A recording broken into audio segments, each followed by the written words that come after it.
जय हिंद दोस्तों। आइए, हमने पिछले वीडियो में कुछ अच्छे क्वेश्चन का कलेक्शन देखा था। इस वीडियो में मैं आप लोगों के कुछ अच्छे क्वेश्चनों का सिलेक्शन लेकर आया हुआ। आइए पहले क्वेश्चन से हम लोग शुरू करते हैं, क्योंकि हमने संविधान निर्माण का चैप्टर पढ़ लिया है और संविधान लागू तक हमने आपको इस चैप्टर में बता दिया है। उसके आगे ही हमने आपको अनुच्छेद 3 तक भी पढ़ा दिया है। वहाँ तक का क्वेश्चन इस वीडियो में हम लोग देखेंगे। आइए उसके साथ हम लोग पहला क्वेश्चन शुरू करते हैं। किस देश में सबसे पहले विश्व को लिखित संविधान दिया? मैंने आपको बताया था कि सबसे पहले लिखित संविधान देने का काम अमेरिका ने किया था। अगर पूछा जाए क्वेश्चन में कि किस देश ने सबसे पहले विश्व को लिखित संविधान दिया, तो वह देश था अमेरिका। और इसका जो संविधान है विश्व का सबसे छोटा संविधान है। क्या है? विश्व का सबसे छोटा संविधान है, क्योंकि इसकी संविधान में केवल 7 धाराएं हैं। कितनी धाराएं? 7 धाराएं। उसके बाद संविधान से 2 और क्वेश्चन पूछता है कि किस देश ने सबसे पहले विश्व को संविधान दिया, तो वो देश था ब्रिटेन।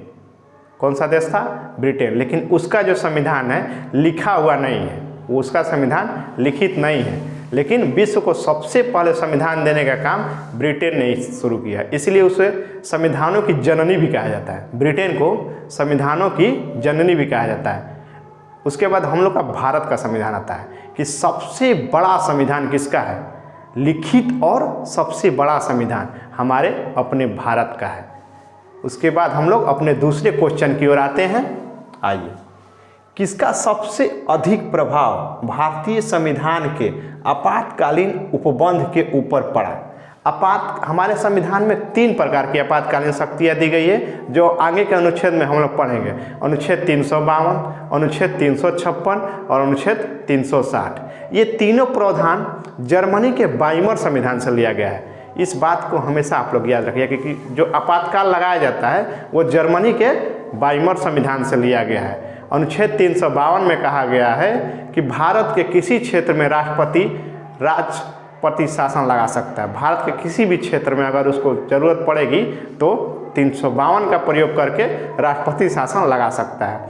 356 में कहा गया है कि अगर किसी राज्य में की सरकार चली जाती है या संविधान के विरुद्ध कार्य करती है, तो वहाँ पे 356 का प्रयोग करके राज्यपाल कहेंगे कि यहाँ पे राष्ट्रपति शासन लागू कर दीजिए। और 360 वित्तीय आपातकाल है, जो अभी तक भारतीय इतिहास में लागू नहीं किया गया है। 360 का प्रयोग अभी तक हमारे यहाँ नहीं किया गया है। आइए उससे आगे बढ़ते हैं हम लोग तीसरे क्वेश्चन की ओर। संविधान की प्रारूप समिति के समकक्ष प्रस्तावना को किसने प्रस्तावित किया था? मैंने आपको बताया था कि प्रस्तावना का पाठ संविधान सभा जो बनी थी उसके सामने उसकी एक समिति थी, प्रारूप समिति, जो लिखने का कार्य कर रही थी संविधान को।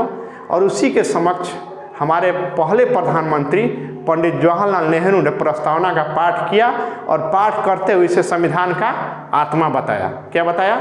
संविधान का आत्मा बताया। वहीं एक क्वेश्चन और पूछता है कि बाबा भीमराव अंबेडकर ने संविधान की आत्मा किसे कहा है? तो अनुच्छेद 32 को, जो हम लोग आगे पढ़ेंगे अनुच्छेद में, हम आपको पढ़ाएंगे। अनुच्छेद 32 को भीमराव अंबेडकर ने क्या कहा है? संविधान की आत्मा। वहीं नेहरू जी ने प्रस्तावना को संविधान का आत्मा कहा है। हम लोग अपने नेक्स्ट क्वेश्चन की ओर बढ़ते हैं। 4 नंबर। भारतवर्ष ने एक बलशाली केंद्र के साथ संघीय पद्धति के धारणा कहाँ से ली है? यानी हमारे यहाँ केंद्र क्या होगा? बलशाली होगा। और संघीय पद्धति का धारणा जो है हम लोग कहाँ से लिए हैं? हम आपको बताए थे जब क्लास का वीडियो चल रहा था संविधान निर्माण में, तो कौन से देश से किस चीज़ को ग्रहण किया गया भारतीय संविधान में, हमने आपको बताया था। तो ये कनाडा के संविधान से लिया गया है। कहाँ के संविधान से? देखिए हमने लिख दिया है कनाडा के संविधान से। अब हम अपने 5वें क्वेश्चन की ओर आगे बढ़ते हैं। देखिए, भारत का संविधान भारत को कैसे वर्णित करता है? हमने आपको अनुच्छेद 1 पढ़ाया था और उस अनुच्छेद में हमने आपको बताया था कि भारत को राज्यों का संघ कहा गया है। क्या कहा गया है? भारत को राज्यों का संघ कहा गया है। तो यही इसका आंसर हो जाएगा कि भारत को राज्यों का संघ कहा गया है संविधान में। आइए हम अपने अगले क्वेश्चन की ओर बढ़ते हैं। 6 नंबर क्वेश्चन हमारा देखिए, भारत की संविधान सभा किसके कहने पर बनाई गई थी। यहाँ संविधान सभा का चर्चा कर रहा है। संविधान सभा बनाई गई थी संविधान के निर्माण के लिए। अगर पूछता कि भारतीयों को संविधान बनाने का अधिकार सबसे पहले किस मिशन में बात किया गया, तो क्रिप्स मिशन हो जाएगा, लेकिन वो मिशन असफल हो गया था क्योंकि कांग्रेस ने उससे मानने से इनकार कर दिया था। और उधर मुस्लिम लीग, जिसका नेतृत्व मोहम्मद अली जिन्ना कर रहे थे, उस मुस्लिम लीग ने भी क्रिप्स मिशन को इनकार कर दिया था। उसके जस्ट बाद हमारे यहाँ भेजी गई थी कौन सी मिशन? Cabinet mission. उसी ने ये अधिकार दी थी भारतीयों को। किसने? कैबिनेट मिशन ने कहा था कि आप अपनी संविधान सभा का निर्माण कीजिए और उसके द्वारा आप अपनी संविधान बनाइए। आते हम अपने अगले क्वेश्चन की ओर। देखिए, भारत की संविधान सभा का संवैधानिक सलाहकार कौन था? यानी सलाहकार का काम होता है, इनको काम दिया गया था कि विश्व की जितनी संविधान है उसको आप इकट्ठा कीजिए और उसको पढ़िए, और उसमें जो भी अच्छी अच्छी बातें हैं आप आपके प्रारूप समिति को बताइए, जिसके अध्यक्ष कौन थे? बाबा भीमराव अम्बेडकर। इनको बताइए, ये उसमें शामिल करेंगे। तो इस जिम्मेवारी, ये बहुत अच्छी जिम्मेवारी थी और इम्पोर्टेंट जिम्मेवारी थी। ये BN राव को दी गई थी। इन्होंने ये जिम्मेवारी निभाई और अच्छी अच्छी चीज़ों को संविधान में शामिल करवाया। आइए हम अपने अगले क्वेश्चन की ओर बढ़ते हैं। भारत में 8 नंबर क्वेश्चन है हमारा, भारत में संघ राज्य क्षेत्रों की कुल संख्या कितनी है? इस क्वेश्चन को मैंने जानबूझकर डाला क्योंकि इसमें कुछ चेंजिंग आया हुआ है। आप पहले पढ़ते थे कि केंद्र शासित प्रदेश कितना है, ये इसका मतलब यही हुआ। संघ राज्य कहने का मतलब जो केंद्र शासित प्रदेश है उसी का चर्चा यहाँ पे किया जा रहा है, लेकिन एग्जाम है तो वर्ड अलग लिख दिया है, संघ राज्य क्षेत्र लिख दिया है, तो ये चेंज हुआ, इसीलिए मैंने इस क्वेश्चन को डाला है।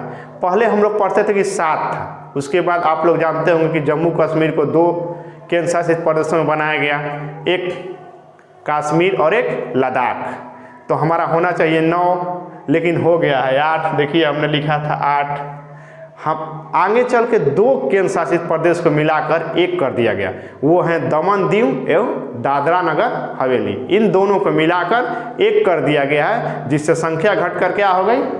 8 हो गई। अब एक बहुत इंपॉर्टेंट क्वेश्चन लेते हैं 26 नवंबर से रिलेटेड। आइए देखते हैं। संविधान का प्रारूप पूरा हुआ था, यानी 26 नवंबर 1949 का हमारा संविधान जो है, प्रारूप मतलब क्या है? प्रारूप समिति बनाई गई थी लिखने के लिए, यानी उसका काम क्या हो गया था? पूरा हो गया था।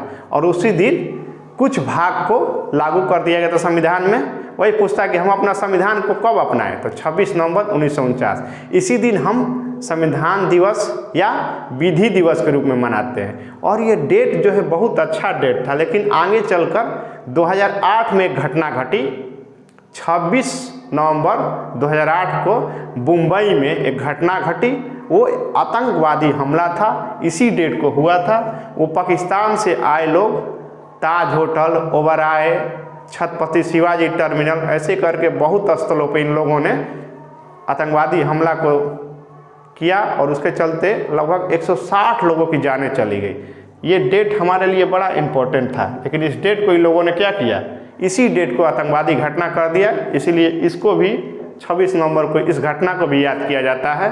संविधान दिवस के साथ साथ इस घटना को भी याद किया जाता है। आप लोगों ने एक और इस समय चर्चा में है बहन जी, उनके बारे में भी आप लोगों ने सुना था, सुनते होंगे न्यूज़ पे या सोशल मीडिया पे, इस समय काफ़ी चर्चे में चल रही है। वो उनकी एक मूवी बना दी थी मणिकर्णिका, शायद आप लोगों ने देखी। उसमें उन्होंने झांसी की रानी का किरदार निभाया था और पता नहीं इनके सर में क्या हुआ, इनको लगा कि कुछ भी बोल देंगे देश में चल जाएगा, और ये बोल के फंस गए। इनको झांसी की रानी बनने का शौक़ है, तो झांसी की रानी तलवार उठाती थी, लेकिन ये कुछ और उठा रही हैं। अब आप लोग हंसिएगा, गलत नहीं समझिए, कुछ और उठाने का मतलब क्या है? ये देश का आज़ादी का डेटे कहने के चेंज कर दीजिए। यानी हम लोग पढ़ते आए 15 अगस्त 1947, वही हम आपको पढ़ा भी रहे हैं, और ये बोल रही हैं कि 2014 से कर दीजिए, यानी मोदी जी जब PM बने तब से कर दीजिए। पता नहीं क्या इनके दिमाग में आ गया है। आइए हम थोड़ी देर के लिए हट जाते हैं, आप लोग इसका स्क्रीनशॉट ले लीजिए।